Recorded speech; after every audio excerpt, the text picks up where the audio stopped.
ఇంకొంచెం గట్టిగా ఆరాధించుంటే బాగుండేదేమో, పాస్టర్ గారికి సరైనటువంటి దీంట్లో నేను కూడా పోటీగా వచ్చేవాడిని, ఆయనకున్నటువంటి బహుమానమే నాకు వచ్చేది, ఆయనకున్నటువంటి కిరీటమే నాకు కూడా వచ్చేది.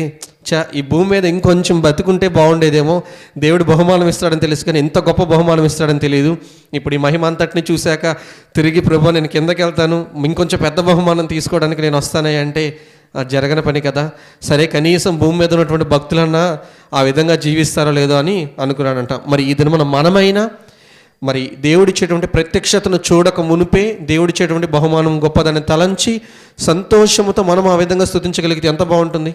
అందరం పైకి వెళ్ళాక దేవుడు ఇస్తాడు అనుకుంటాం. ఓకే, ఇస్తాడు, బాగానే ఉంది.